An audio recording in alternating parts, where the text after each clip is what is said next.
At lagi nating sinasabi, aanhin pa ang damo kapag patay na ang kabayo. Ay, oo. Diba? Ito palang si dating Governor Chavit Singson, buhay pa si Nora Honor, nagpapadala na ng 50,000 pesos monthly. Galing. Mahigpit ang billing niya talaga. Pag si Nora Honor mangailangan, padalhan nyo. At kapag tumawag at may kailangan, dapat malaman ko. Hindi po talaga ginagamitan ng trumpeta ang tunay na pagtulong tulad ni Governor Chavit. O ilang araw na lang, botohan na. Ito yung nakakaba. Ito, magpakatotoo po tayo. Marami naman talagang mga politiko na talaga may nasasabi ang kanilang mga nasasakupan, lalo na ang mga taong bayan, na naupo lang, namuliti ka lang para kumita. Kung taga Batangas ka, sino governor mo? Ay, di siyempre ang gobernador ko si Ate V. Ang lakas din talaga ng hatak ni Ate V. Correct. At saka sa latest survey, ang layo. Ay, oo. Talagang Vilma Santos pa rin. Landslide. Hindi naman tayo. Hindi naman yung mga nambabash. Oo. Hindi naman yung mga nagbabato ng kung ano-anong salita. Mga Batanggenyo pa rin po ang huhusga kung sino talaga ang pipiliin nila na magserbisyo sa kanila. Correct. Kaya pagdating sa serbisyo, walang question kay Governor Vilma Santos.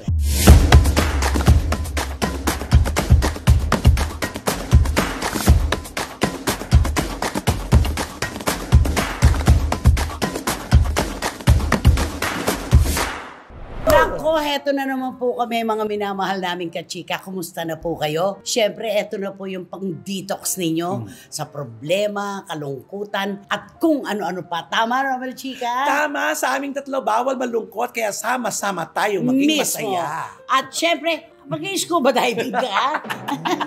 Wendell! Wendell Alvarez aka Barikutot, ibaba mo dito yan. Para ka nag-i-scuba. Itaas mo naman ng konti. Ayan. Okay. Naku, wag na! Wag mo na ipakita yan. Go! Naku, nilunok kung lahat. Okay. Hindi lang kasiyahan ang ibibigay namin sa inyo, kundi ang mga kontrobersiya at ang mga intriga. Siyempre kasama na ang aming mainit na opinion. Okay, alam ko kung bakit sumalto ka eh. Balik natin na mag-scuba ka. 3, 2, go! Hindi lang kasiyahan ang ibibigay namin sa inyo, kundi mga intriga at ang mga balitang artista kasama aming mainit na opinion. Ayan, ibalik mo na sa tunay na buhay. Kalahati. Okay, ayan po. Naku, nakakaloka. Summer na. Kaya mag-scuba na siya, di ba? Ready ka na? Yes! Kaya naman po, mga minamahal naming kachika, ito po ay para sa inyo talaga. Wala kaming itatago basta para sa inyo. Dito po sa inyong programa, ating programa, ito po ang Showbiz Now Na! Maraming salamat po. Naku, may magandang balita tayo. Ay, maganda naman. Bagaman may kalungkutan ang isang panig ng kwento, pero may masaya akong ibabalita. Ayun, ang maganda. Alam mo, di ba, lagi na lang natin tinatanong at lagi nating sinasabi, aanhin pa ang damo kapag patay na ang kabayo. Ay, oo. Di ba? Bakit tayo magbibigay ng pinakamagandang bulaklak kung di na maaamoy? At magagandang salita kung hindi na maririnig. Alam mo, nakarating sa akin ang kwento, napaka-reliable ng source ko. Ito palang si dating Governor Chavit Singson, buhay pa si Nora Honor, nagpapadala na ng 50,000 pesos monthly. Wow! Oo, totoo. Matagal na panahon na. Papalakpak mo naman. Oo. Mahigpit yung kanyang bilin sa staff niya kasi may opisina siyang malaki, di ba? Mahigpit ang kanyang bilin. Pagdating kay Nora Honor, padalhan nyo, 50,000 a month. At matagal na yan. Matagal na. Nakakaano, no? Ang tinanggihan lang daw niya talaga yung pagbebenta ng lote sa Iriga. Sa Iriga. Nakakaano naman, nakakataba ng puso. Hindi kasi alam mo, nagsimula kasi yan nung itong si Governor Chavit Singson na hinihiling ng mga kababayan Ilocano na gusto nila makita si Nora Honor. Okay. Dinala niya sa Hong Kong. Okay. Doon sa mga Ilocanong sa grupo. Community. Ilocano community. Oo, yung dinala niya doon. Tuwang-tuwa ang mga Ilocano. Kaya siguro doon nagsimula yung pagmamahal niya kay Ate Guy. At saka, hindi natin alam kasi hindi nga nagpo-post si Ate Guy kahit naman si John Rendes, may mga pagkakataon palang ipinasusundo niya ng chopper si Nora para dalhin sa vegan. Yes. Para makapagpahinga. Alam mo yung mga ganun. At hindi po nagsasalita si Governor Chavit.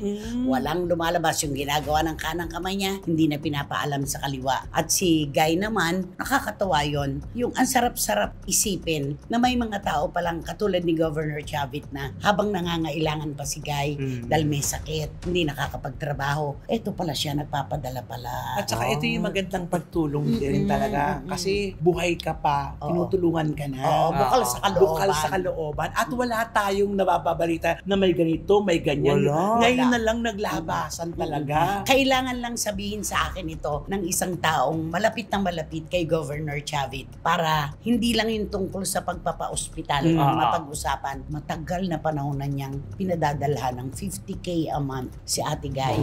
At makakalimutan daw ng kanyang staff ang iba pero hindi ang Nora Honor. Mahigpit ang billing niya talaga. Pag si Nora Honor nangailangan, padalhan nyo. At kapag tumawag at may kailangan, dapat malaman ko.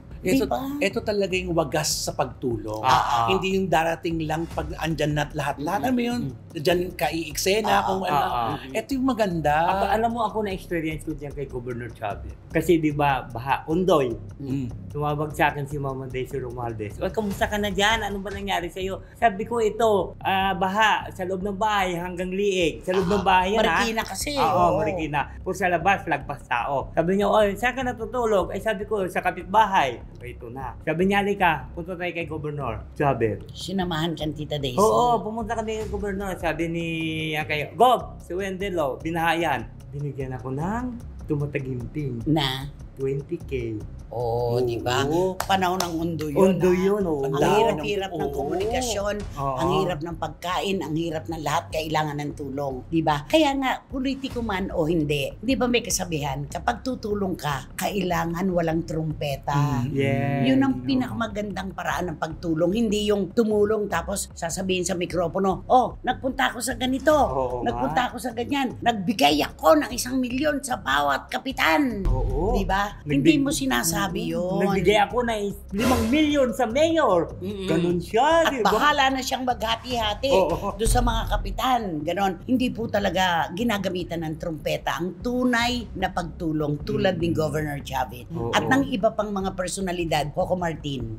Coco Martin. Tumutulong kay Ate Guy nung buhay pa siya. At pinangangaralan daw niya si Ate Guy. Si Ate Guy mismo nagkwento noon na pinapangaralan niya ako ng batang yan Ate Guy, dapat ganito gawin mo, dapat ganito, dapat ganyan. Yung mga ganong pagtulong na hindi pinapaalam sa publiko, hindi ipinopost, walang trumpeta, yun ang tunay na pagtulong. Tsaka di ba na meron tayong mga artista pag kinakausap mo, ay wag mo na sabihin. Di ba pinipigilan ka, wag na. May ganon Meron namang iba, gustong-gusto talaga na ipinag-alantaran yung pagtulong. Nakapost na, may picture pa. Tama. Nako, ewan ko pero marami pa ring personalidad na may gininto ang puso. Marami pa rin talaga. Ako, experience ko yan. Kami lang 3 nakakaalam yan. Ikaw, hindi mo rin alam ngayon, di ba? Hindi mo sinasabi. Natatakot ka kasi baka hingan ka namin ni Romel. Baka kay Governor, baka makihati pa sila Naku! Baka humingi ka pa sa amin. Eto na. Hindi ka ba natatakot? Si Mama Daisy ang nagdala sa'yo kay Gob? Ay, hindi naman. Hindi ka natatakot? Kasi mayroon din siya. Hindi. Naku, meron dito. Si Mama Day. Hindi, yun ang ibig Hindi sabihin. yun ang ibig sabihin. Hindi ka ba natatakot? Si Mama Day din ang tulay ng pagpunta mo kay Gob? Oo nga, no? Ay, huwag sana. Katok! Ako ito. Diba? Huwag sana. Pero hindi seryosohan po tayo. Nakatutuwa pong malaman na may mga taong tulad ni Governor Chavit na hindi nagsasalita, hindi pinapaalam sa publiko, at si Guy din naman ay talagang wala ding sinasabi. Pero may nagaganap po pala na tulungan na mula sa puso. Nakakatuwa talaga yung Tama, ganun. No? Nakakagaang sa kaloob pag mga ganitong kwento maririnig mo yung ayaw ipaalam. Tamo si Coco Martin. natin, sino ang tinutulungan niya? Yung mga artistang walang trabaho, lalo na ang mga Ay, kontrabida. Bakit nga naman niya uunahin yung may mga racket? Yes. Siyempre doon siya sa mga kontrabida na napakabihira nang nagkakaroon ng proyekto. Tama. At saan ba siya galing? Sa pagiging maliit, di ba? Correct. Kaya naman kita mo, pay forward. Kaya gano'n na lang ang respeto sa kanya ng mga artista. At kung bakit napakaganda ng kanyang kapalaran. Totoo. Ika nga kailangan daw butas ang ating palad sa pagtulong para may butas din na papasukan ang biyaya. Yun. Diba? Hindi tayo naghihintay ng kapalit mula sa Diyos, pero ganun talaga. Yun ang kanaturalan. Kapag tayo tumutulong, parang pinipitasan lang po natin ang pataniman natin ng kamote. Tinatalbusan lang para tumubo at yumabong. Ganun yun, di ba? Ano masasabi mo kay Gob? Pwede bang kausapin mo si Gob ngayon? To Governor Chavez, I'm here. Bigyan naman. Baga naman. Sulang pa ba? That is very good. You are very prosperity. You're very prosperity. Gob. Thank you for all your help to the other people, including me, during the calamity. Tanungin mo, ba't kasi umurong ka Ba't hindi mo itinuloy ang pagkandidato mo bilang senador? Governor, why you are back forward? Anong back forward? Why you are back to run for the Senate? Bumaklas. Back. Okay. Including me, the people want to vote for you. So that's why when you said that you are the What? Run. Wag na. Kantahan mo si Governor Chavez Singson. Ay, siyempre kakantahan ko siya ng Destiny. You are. Polang ka, tapos Victor Wood, sumalangit nawa. You are my destiny. You sure my reverence. Mali. You are my destiny. Ano pa? You should to me. Tan. Destiny, you are my destiny. You shock my reverend. You shock my reverend. Ano ba? You are my dream come true. Wala, nakakawa na ako.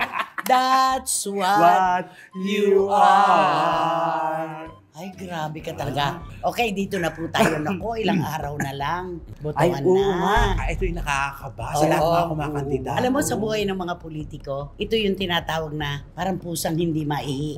Ayun. Diba? Kasi pag malapit na ang botohan, syempre andyan yung kaba, andyan yung malakas ang loob mo. Alam mo naman na nakikita mo reaksyon ng mga botante para sa'yo, pero nandun pa rin yung nervyos. Kasi hindi sapat kasi nakikita mo sila nang dyan Totoo. Ang sapat pag nakikita mo yung tumataas. Pangalan mo ay nakasulat na. Yung puntos. Puntos. Yun nakakakaba talaga. Kung taga Batangas ka, sino governor mo? Ay, di siyempre, ang governor ko si Ate B. Of course. At siyempre, sino ba man na may buboto ko, siya ang kilala ko at siya ang nakakilala sa akin, di ba? At siya ang kilala mo na may magagawa sa kanyang mga nasasakupan. Oo naman. Alam mo, si Wating-Wating, grabe talaga yung pagsuporta niya kay Ate V. Sa London, pati mga kamag-anak nila dito talagang kinakampanya niya si Ate V at si Luis. Si Luis Manzano at si Ryan Christian sa Lipa. Sana bilang congressman. Yung tatlo sila, para alam mo, maiwasay silang tatlo. Lalo na sila ni Real Reyes. Kinukumpanya nila doon sa Queen. Of course, grabe. Alam mo kasi, magkakaiba po tayo ng paniniwala. Di ba yung Dynasty, talagang kinukulapulan ng kakaibang kulay ngayon. Totoo po yan. Marami naman kasi talaga dito na Dynasty talaga ang pinaiiral. Pagkatapos ng isa, papalit lang yung isa, nandun yung pamangkin, nandun yung anak, siya na naman. Ganon. Pero meron din po tayong tinatawag na magandang pagsiservisyo. Opo. Diba? At saka ito, eksakto na ito. Maganda. Nung una pa lang, si Ate B pa lang, nakita naman natin ang serbisyo ni Ate B. Nung mayor siya. Nag-iisa pa lang siya. Ngayon, dumadagdag ang kapamilya na mas makikita mo talaga na palalaguin nila. Na may natutunan sa ipinakitang napakamarespeto at magandang paglalingkod ng kanilang nanay. Yun ang maganda. Mayor muna ng Lipa, tapos governor ng Batangas, tapos congresswoman. Alam mo, ilang taon na siyang nasa politika. Oo, 9 years. Anong 9 lang? Kasi ilang beses siyang naging gobernador. 9 years. Bilang governor, 999. Di ba? 27. Alam niya na ang ginagawa niya. At saka, eto magpakatotoo po tayo. Marami naman talagang mga politiko na talaga may nasasabi ang kanilang mga nasasakupan, lalo na ang mga taong bayan na naupo lang, namulitika lang para kumita. Yung pong mga panahon ni si Ate V ay mayor, congresswoman at gobernador po ng Batangas, wala tayo narinig na ganon. Diba? At saka trinabaho ni Ate B at nag-aaral si Ate B habang nakaupo. Totoo. Yun At ang napakaganda. ang mentor niya, of course, Secretary Ralph Recto ng Department of Finance. Di ba? At ngayon, ibinabato laban sa kanila mag-iina yung taxes, di ba? Yung pagtaas ng taxes. Kasi ang sabi daw si Senator Ralph Recto na nagsimula ng VAT, yung value added tax. Tapos ito na naman ngayon yung magtataas naman daw ng tax para doon sa mga lupa bata yun, ganoon. Mga propiedad. Propiedad daw. Sabi niya, paano na lang kami puro taas ng taas? Totoo naman na maraming nahihirapan talaga sa pagtaas ng buwis. Pero kung ikaw talaga ay tapat ka sa bayan mo, susunod ka sa kung ano ang dapat mong bayaran. Kasi kumikita ka eh. Totoo. Dapat meron din porsyento ang ating gobyerno sa kinikita mo. Para lahat tayo masaya. Lahat walang palugi, lahat aangat. At saka lahat naman natutulungan pagdating sa mga buwis. At saka sa latest survey, ang layo. Talagang Vilma Santos pa rin. Landslide. At saka Luis Manzano. Yes. At saka si Chris, si Ryan Christian. Umasa tayo talaga. Pray natin yan. Pag nagsasalita si Ate V, hindi ko talaga maisip na dyan siya dadali ng kapalaran. Pagka siya, nasa harapan ka na entablado at nagsasalita siya, magtatanong ka, siya ba yung Vilma Santos na kilala ko dati? Kasi ang layo-layo na ng pag nagsasalita si Ate V, alam mo yung... Alam niya lahat. Alam niya yung sinasabi niya. Alam niya yung ginagawa niya. Alam niya yung nire-report niya sa mga kababayan niya. Alam niya. At saka, ako'y natutuwa dahil mula noon hanggang ngayon, parang mga Noranians, sa mga Bilmanians, hindi bumibitiw talaga. Tama. Talagang todo ang kanilang pagiging loyalista sa kanilang idolo. Totoo. Kaya naman nakikita natin, di ba, ang lakas din talaga ng hatak ni Ate V. Correct. Alam mo, napanood ko nga sa TikTok, alam mo, ando si Ate B, pagpapakilala. Alam mo, sumigaw yung mga tao, Ate B, wag ka na magsalita, sayawan mo na lang kami. Sasayaw na naman. As kinarga siya ni Luis. Nakakatuwa talaga yung gano'n na Si Ate B, nagbibigay siya. Sinasayawan niya talaga. Gumaganong-ganon siya. Napaka-graceful pa rin. No? Para tayo naroon ng Vilma in person, VIP.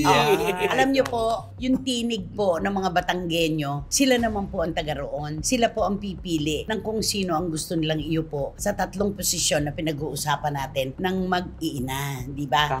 Hindi naman tayo. Hindi naman yung mga nambabash. Hindi naman yung mga nagbabato ng kung ano-anong salita. Mga Batanggenyo pa rin po ang huhusga kung sino talaga ang pipiliin nila na magserbisyo sa kanila. Correct. Yun. Kaya pagdating sa serbisyo, walang question. Kay Governor Vilma Santos. Luis Di ba naman? Manzano. Ayan. Ryan Christian. Yun. Ganon. Pagkabilmaan niya, Ah, no? Vilma. Kasi, Kita. alam mo ba, Nay, sa totoo lang, ang natatandaan ko nung bata pa ako, Oo. lagi akong nanonood ng pelikula, kasama ako ng nanay ko, yung Darna. Natatandaan ako, bata pa lang, grade 1 pa. Ano pa lang ako, di ba bawal ang bata? Nakakalusot ako kasi kasama ko yung nanay ko. Pinalalaki So, ko. bukod sa pagiging Sharon yan, Oo. Vilma Vilma yan. Oo, yan. kasi Vilma muna kasi, di ba, wala pang Sharon. Kasi Vilma ang Pero nanay si mo. Sharon, Vilma yan. Oo. Oo. Ang nanay ko talaga, Vilma yan. Vilma yan. Oo, kaya lalong na-develop pagkabading ko. Vilma. No, Darna talaga, Day. Darna. Lahat ng Darna napanood ko yung Day. Ang ako naman kay Ate V kasi malalim yung aming pagkakaibigan. Mas madalas na kami magkausap sa mga kwentong buhay. Magkababayan kami. Taga-Kabanatuan siya. Siyempre, Novo Ecijano ako. Pagka ganun kasi, i-apply mo regionalism. Diba? yes. Pag alam mong kababayan mo, malapit agad ang loob mo. Yes. O, wag mo na isingit yung isang kababayan. ha? Oo. Dahil kakaiba naman yun. Bakit hindi ba lang? Depende sa kababayan. Diba? Kami ni Ate V, kapag nag-uusap, malaliman. Yung tungkol sa buhay ko, tungkol sa buhay niya, at yung pagtitiwala sa isa't isa, na-maintain namin ng matagal na panahon. Kaya ako, pagka napapanood ko siya na nagsasalita, sinasabi ko, alam mo Ate V, nung makita kita na naglalakad, naka-navy blue siya noon. Naka-navy blue. Yung sa graduation ng mga sundalo, sabi ko, parang nakikita ko, magiging presidente ka. Naku, Ate Christy, huwag mo akong binibiro ng ganyan. Ganyan siya. Hindi, basta, ang lalim ng aming pagkakaibigan. Yung tiwala kahit sa atin tatlo, may masabi ka lang na konti, ang bilis mag-text, ang bilis tumawag. Ayan, doon ka lalo, alam mo yun, lalapit ang loob sa isang iyo. star for all season, di ba? Magti-thank you. So, ano lang ba naman Kaya yun? nga, Diba? At alam ang ginagawa natin. Ay, oo naman. Diba? Lahat. Alam na alam niya. Alam niya, kilala yung ating mga CFMers at mga SNNers. Lahat kilala niya. At sa ulado niya, ang binabati niyo sa Oo, CFM. totoo yan. Kabisado yan. Oo. Ibig sabihin, nagbibigay ng kanyang mahalagang panahon sa kanyang kapwa. Ayun. Yun. At saka lalong naging pamoso ang Batangas magmula nung si Ate B. Oo, Aminin totoo natin yan. yan. Oo. Laging, Totoo yan. laging Eto pamoso. parang Pandi Bulacan yan eh. Oo. Noon, ang Pandi, taga saan ka? Taga Pandi po. Saan yun? Diba? Pero mula nung ang mamuno sa Pandi ay si Mayor Enrico Roque, taga saan ka? Pandi po. Ay, yung may amana. diba? Si Mayor Enrico. Oo, tama. Kumbaga sila yung mas nagpasiklab, Yes. nagpataas doon sa pangalan ng kanilang nasasakupan. Diba, Ate B? Ikaw na Ganun talaga. yun. Ate Diba B, naman? Batangas. Ganun yun. Kaya saka nakakatuwa na yung pagtitiwala sa kanya ng mga Batanggenyo, ay hindi nagbago. Ay. Lasa ko'y siya pa rin talaga. Di ba? Correct. Yan. Naku, Tapos salamat. sabi mo sa Ate B. You know, Ate B, Ayun naman. I saw your in every sortie, there are so many people that listening to your speech, and I think they see that you are very good in dancing, so that's why. From speech to dancing. So that's why the people there in Batangas, I think she will vote for you for landslide. Yes. For landslide Yan. Ikaw, ano ang mensahe mo kay Ate B? Naku, Ate B, naniniwala ako na nilagay ka ng Diyos para dyan at sana mailukluk ka uli sa gusto mong posisyon kayo pong pamilya. Yan.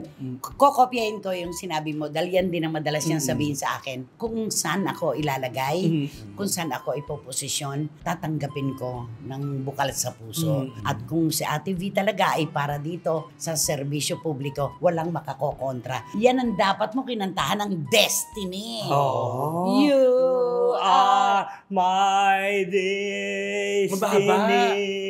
Taas mo. You sure my reverend. Basta, ngayon pa lamang, kami maligaya na para sa iyo, Ate V, Luis at Ryan Christian. Good luck! Maraming salamat. Di ba naman? Ay naku, sino ba kasi yan? Sino ba yan? Sino nga ba yan? Sino ba yan? Naku, itong pag-uusapan natin. isa siyang showbiz personality. Siyempre, isang hindi taga-showbiz. Oo. Ando siya, ang pangalan niya ngayon nagkakataon. Palagay ko mas magiging maganda delivery mo kung yung pang scuba diving mo ang gagamitin mo. Ayan. Alam mo itong napapanahon ngayon yung pangalan niya. Bali parang siya ang talk of the town ngayon. Okay. Itong na ito. Kaso lang itong problema ito sa babae, 'di ba? Alam niyo ba yung kanta na Bel mo ako diyan, bel mo ako diyan. Bil mo ko dyan, bilyo ko dyan. Ha? Diba? Yung ganyan. Kasi ito pala siya, nagugulat kasi yung mga tao sa kanya. Lalo na yung mga malalapit sa kanya. Bakit pag magregalo siya talagang may mga signature? Puro branded. Puro branded ang mga ano. Sino ang nireregaluhan niya? Katulad, siyempre, ikaw, nandito ako sa isang network na ito. Di siyempre yung mga executive ang binibigyan niya. Ay, nagre-regalo siya sa mga executive. Siguro na si Pisip. Siguro para mapalapit siya ng gano'n, mabibigyan ng proyekto. Kaya tignan mo naman, di ba? Kinampihan siya ng Hindi naman hinihingi ng mga ehekutibo ang regalo mula sa kanilang mga kontratadong artista. Hindi. Pero itong babaitang ito, ganun talaga. Ay, ganun talaga siya. Pagka magregalo siya talaga, siguro naisip yun siguro, ano kaya regalo ko? Siguro, siyempre pag magregalo siya siguro ng mga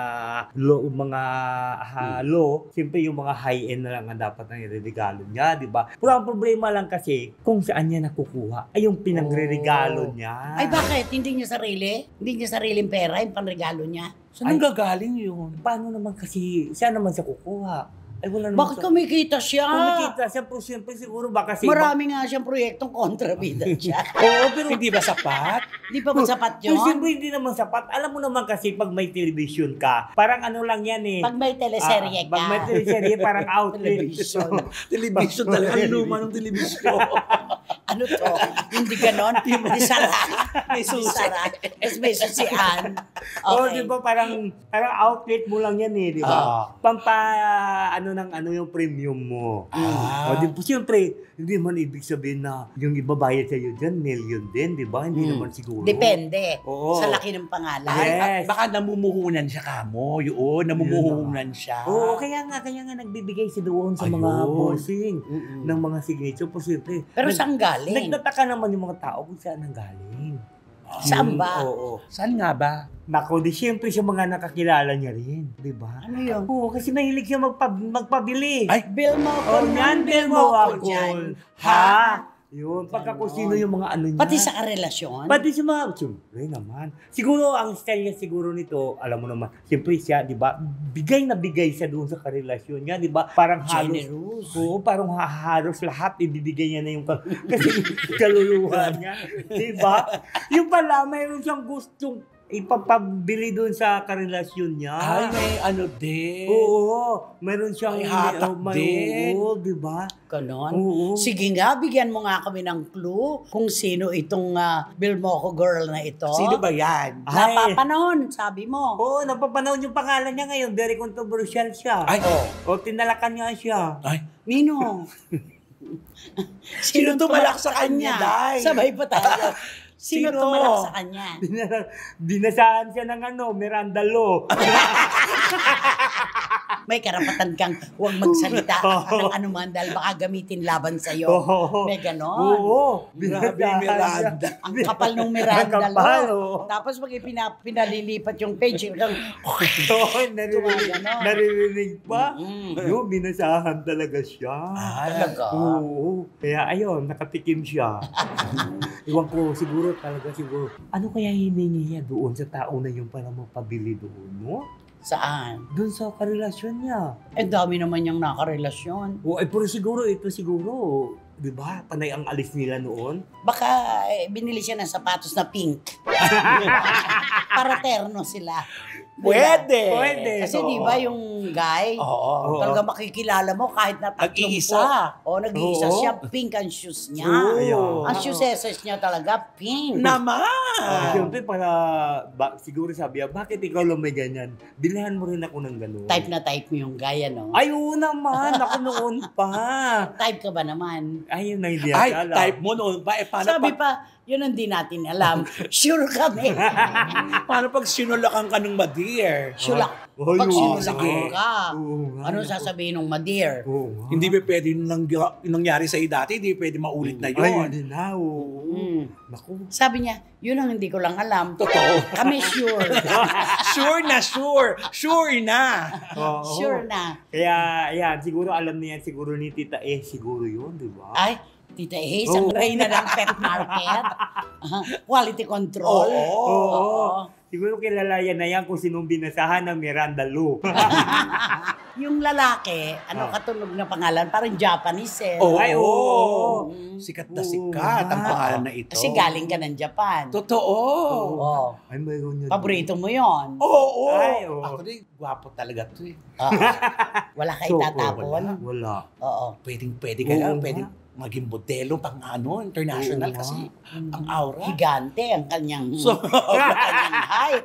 totoo. Eh ikaw, ano naman ang clue para doon sa girl? Kailangan pa ba? Ay, Parang di na kasi yung clue pa lang ng lalaki, sapat na. oo nga. Ba't yung lalaki pa rin ang ginawa natin ng clue? Hindi, Hindi ang bida niya, yung babae. Hindi, yung bida nga, binasahan ng Miranda Lou. Nakakaloka. Eto na, Ayan nag-ano na. sila. Oo. Nag-chat-chat-chat Chat na na sila. sila. Sino yan? Magbasa ka na yan. Sabi ni Miss Nags, ay si ano yan? Oo. Si Leslie Grace Advincula, ay si ano yan? Ayan na. Sila Boy, Oo. si Karagay. Ay, oo. Di ba? Si Wating-Wating. Ay, naku. Naku, sasabihin, sino naman? Yan, ganon. Ayun na, alam na nila kung Ay, sino yun. oo. Kaya sigurado, wala pong bakante sa row 4. Wala pong nakalaan na upuan para sa inyo sa row 4. Nakatabi ang mabantot na basurahan at walang... Electric fan. Yes, kaya naman. Naku, mag-subscribe na po kayo, mag-like, mag-share. At pakisama na rin po ang Romel Chica Vlogs ko. Maraming salamat po. At syempre, scuba diver. Siyempre, wala kayong dapat gawin kundi hit nyo lang ang bell ito para magkaroon kayo ng notification, makatanggap kayo ng mga bagong upload na videos ng SNN. At ang lagi ko pinapaalala sa inyo na please, don't skip at supportahan nyo ang aming Showbiz Now na official. Ito yung aming TikTok. Uy, hindi mo kinantahan si Ate V. I Will Survive. Ay. Oh, Gloria Gaynor yan. Oo. Oh, go. And now I think whatever what you do. Puro na lang anything with what you do. And so I face, di ba? I shall I bet it, I will survive. I will survive. Oh yeah. First, I was afraid. I was petrified. And I want to say whatever Ayan. you do. Alam po na lang whatever you do. Lahat na lang ng kanta, Ali. Yan ba itinuturo mo, Ali? And what you say and what you do. Ay nako, grabe mga kapatid at mga kachika. Sigurado to, rambulan na naman sa katatawa tayo. Kaya naman maraming salamat po. Romel at Wendell, thank you. you. Salamat Talaga, ito po. na naman siya. Thank you. Opening. Sobrang salamat po sa tiwala, suporta at pagmamahal na ibinibigay niyo po sa aming tatlo. Talagang nakatago po sa aming puso yan. Ang programa pong ito hindi lang amin, para po sa inyo ito, ating lahat. Kaya naman, hanggang sa susunod na sultada po ng inyong programa, ating programa, ito po ang Showbiz Now. And so I face. I'm so I face. I got the corner on the elbow. What you do? Ay, ba't may ganun? Ewan ko dyan. Lahat na lang may lyrics na whatever what you do. Ano ba yan? Oh. You. Tama na!